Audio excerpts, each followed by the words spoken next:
ನಮಸ್ಕಾರ. ನನ್ನ ಹೆಸರು ಮಧುರಾ ಪಾಟೀಲ್, ಊರು ಸೋಡ, ತಾಲೂಕು ಜೋಯಿಡಾ.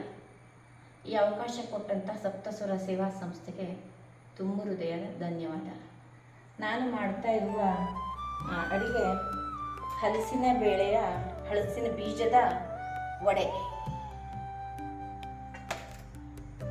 ಅದಕ್ಕೆ ಹಲಸಿನ ಬೀಜವ ಉಪ್ಪು ಹಾಕಿ ಬೇಯಿಸಿ ಅದ್ರ ಬೀಸು. ನಾನು ಇದ್ರ ಬೀಸ್ಕೊಂಡು ಇಟ್ಕೊಂಡೆ. ಇಲ್ಲಿ ಇದರ ಬೀಸ್ಕೊಂಡು ಇಟ್ಕೊಂಡೆ. ಅದಕ್ಕೆ ಬೇಕಾಗುವ ಸಾಮಗ್ರಿ: 1 ಕಪ್ ಈರುಳ್ಳಿ, 1 ಕಪ್ ಅಕ್ಕಿ ಹಿಟ್ಟು, ಒಂದು ಅರ್ಧ ಕಪ್ಪು 4 ಸ್ಪೂನು ಕಾರ್ನ್ಫ್ಲೋರು, ಕಡಲೆ ಹಿಟ್ಟು ಒಂದು ಅರ್ಧ ಕಪ್ಪು, ಮತ್ತು ಕರಿಬೇವಿನ ಸೊಪ್ಪು, ಒಂದು 4 ಚೂರು ಹಸಿಮೆಣಸು. ನಾನು ಸಣ್ಣ ಮೆಣಸು ತಗೊಂಡೆ, ಚಿಟ್ಟು ಮೆಣಸ. ಫಸ್ಟು ಅಕ್ಕಿ ಹಿಟ್ಟು ಹಾಕುವ. ಉಪ್ಪು ಇದಕ್ಕೆ ಬೇಡ, ನಾ ಬೇಳೆಗೆ ಹಾಕಿ ಬೇಯಿಸ್ಕೊಂಡೆ ಫಸ್ಟೇ. ಉಪ್ಪು ಹಾಕುವ ಅವಶ್ಯಕತೆ ಇದೆ.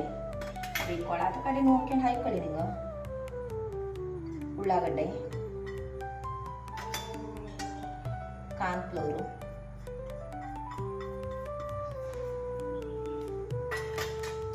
ಕಡಲೆ ಹಿಟ್ಟು, ಕಡಲೆ ಹಿಟ್ಟು ಬೇಡಾದ್ರೂ ಬಿಡ್ಲು ಬರ್ತದ್ರ, ಕರಿಬೇವಿನ ಸೊಪ್ಪು, ಚಿಟ್ಟು ಮೆಣಸು. ನಾ ಸಣ್ಣ ಮೆಣಸು ತಗೊಂಡೆ. ಇದ್ರ ಚಂದ ಮಾಡಿ ಕಲ್ಸ್ಕೊಳ್ಳೋ.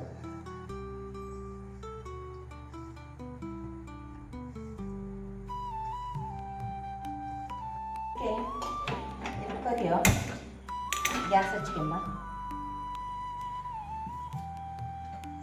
ಎಣ್ಣೆ ಹಾಕೊಂಬ.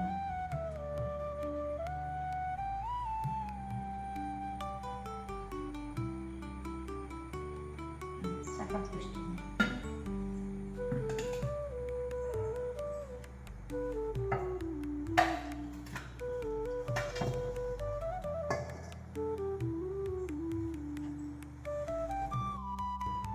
ಈಗ ಬಿಸಿ ಬಂತು ಎಣ್ಣೆ. ಸ್ವಲ್ಪ ಎಣ್ಣೆ ಹಚ್ಕೊಂಡು ಸ್ವಲ್ಪ ತಟ್ಟ ಹಿಂಗೆ. ಇದಕ್ಕೆ ನಿಂಗೆ ಖಾರ ಪುಡಿ, ಗರಂ ಮಸಾಲೆ ಎಂತ ಬೇಕಾದರೂ ಹಾಕೊಂಡು ನಡಿಲೆ ಚಲೋ ಆಯ್ತು. ಇದು ವಡೆ ಬೇಕಾದರೂ ಮಾಡಲಿತ್ತು, ಪಕೋಡ ಎಂಥದ್ರು ಬೇಕಾದ್ರೂ ಮಾಡಲಿತ್ತು.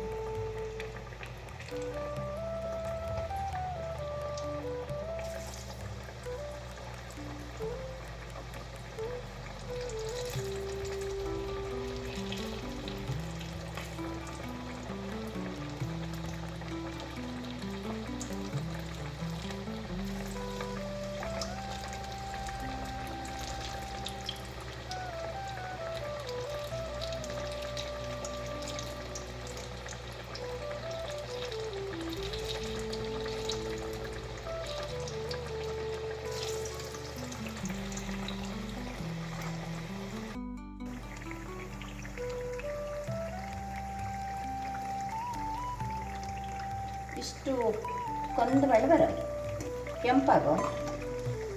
ಇಲ್ಲಾದ್ರೆ ಅದಕ್ಕೆ ಅಂಟಿರ್ತಲೆ, ಅದು ಅಂಟೆಲ್ಲ ಬಾಯಿಗೆ ಹಿಡಿತಂಗೆ ಹೋಗ್ತು.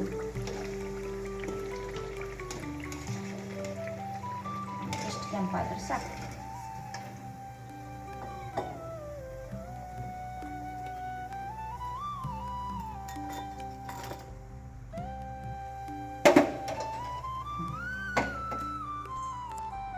ಹಲಸಿನ ಬೀಜದ ವಡೆ ರೆಡಿ ಆಯ್ತು. ಇದು ವಡೆ ಬೇಕಾದರೂ ಮಾಡ್ಕೊಂಬ್ರಡಿಲೆ, ಪಕೋಡ ಬೇಕಾದರೂ ಮಾಡ್ರಡಿಲೆ, ಚಲೋನೇ ಹೋಗ್ತು. ಇದು ಯಾವ್ದು ಮಾಡಿದ್ರು ನೋಡಿ. ಒಂದು ವಡೆ ತೋರಿಸುತ್ತೆ. ಚೂರು ಮಾಡಿ ಒಳಗಿಂದೆಲ್ಲ ಬೆಂದಿದ್ದು.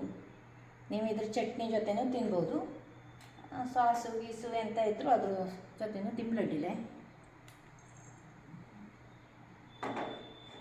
ಈ ಅವಕಾಶ ಕೊಟ್ಟಂಥ ಸಪ್ತಸ್ವರ ಸೇವಾ ಸಂಸ್ಥೆಗೆ ಮತ್ತು ವಿಡಿಯೋ ನೋಡಿ ಲೈಕ್ ಮಾಡಿದ್ದಿ, ಅವಕ್ಕೆಲ್ಲವಕ್ಕೂ ತುಂಬ ಹೃದಯದಿಂದ ಧನ್ಯವಾದ ಅರ್ಪಿಸ್ತಾ ಇದ್ದೇನೆ. ನಿಮಗೆ ನಮಸ್ಕಾರ.